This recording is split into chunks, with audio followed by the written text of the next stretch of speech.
Hi, and welcome to my training on the Digication ePortfolio platform for Core 101 in fall 2024. We'll be using this platform throughout the semester to submit your assignments. And you can also see our course portfolio on Digication, which is sort of like a visual version of our course syllabus. So to start, here's how you access Digication. There's two ways. The first way is in Canvas with the little Digication Core tab right here. It will ask you to log in if you have not already, and you can use your Oglethorpe credentials to log in. The second way is through the Assignments tab for a specific assignment that has a Digication ePortfolio assignment connected. So that does not apply to our annotations in this course or the introductory email, but it will apply to every other assignment in this course. So for the visual story, for instance, you can see the directions first, but then at the bottom, you can click Load Visual Story in a new window, which will open Digication and bring you straight to the assignment platform. In all cases for your assignment, you can start by hitting, this is the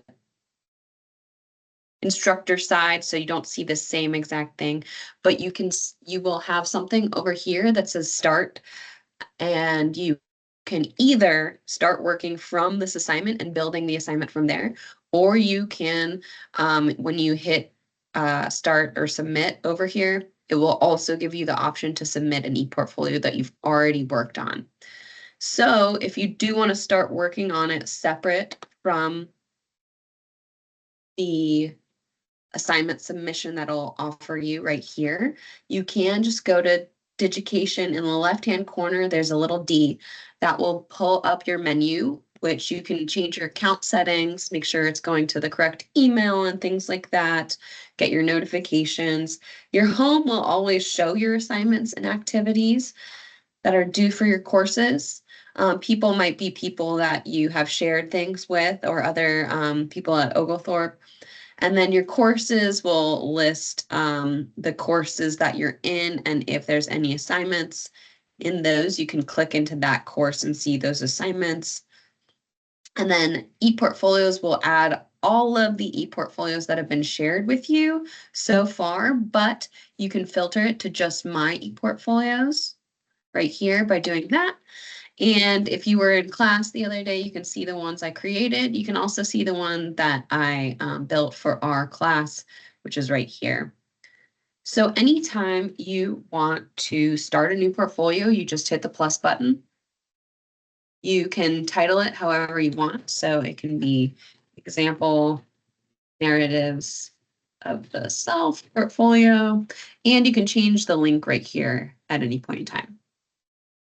Immediately off the bat, your ePortfolio is private, but I can show you how to share it with other people at Oglethorpe or with the public in a later part of this video. You can also choose video, whether you want to search for an image that they have here, or you want to upload your own file. I'm going to search their images for fun right now. Let's see, it's called narrative. So let's add a book.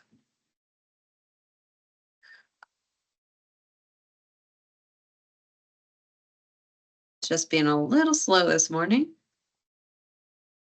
There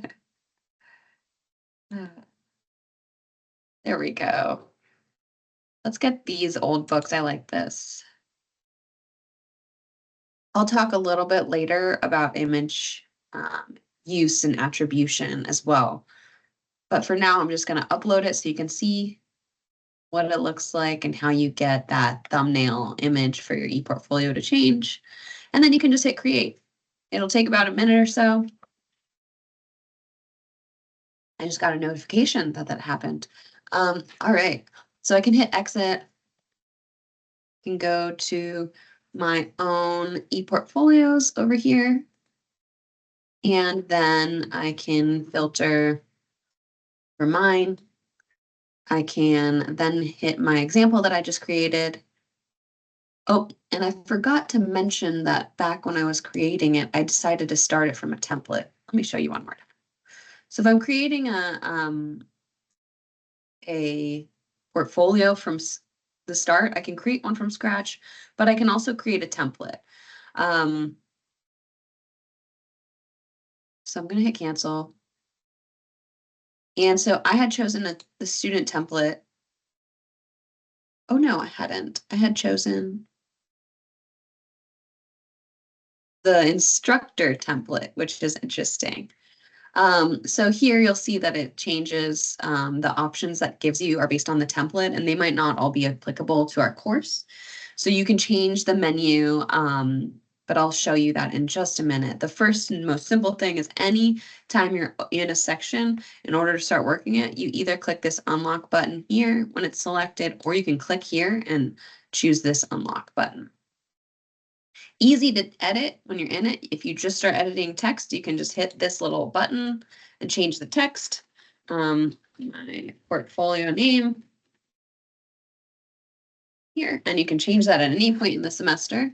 And then you can do a few things right in this module to change it, whether you want it to be smaller because you want it just to be regular text, or you want it to be a heading, you want to create bullet points, make it bold. I think it was already bold actually because it's a heading, italicize it, things like that. Now, if you want to, anytime when you're in any module, you can hit this settings button for more settings on the side that are a lot of fun to play with.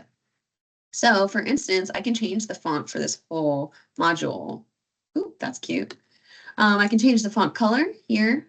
Maybe I want it to be green. I can play with the background color. I can also select an image for the background. Let's see if maybe I want it to be flowers.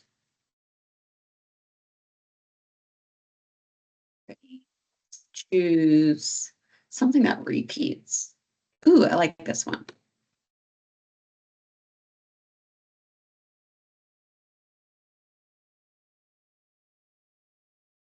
Ooh, that's pretty. A little hard to read right there, so I might change the text a little to just be a touch darker. Still hard to read. Make it like yellow, make it pop. There we go. And so that's how you can change things along the way if you want to get a little bit more advanced. When you're changing colors, you can actually put in the hex or RGB codes. So I wanted to go 0000, still black. Let's do code and hit the button for the plus sign for a new tab.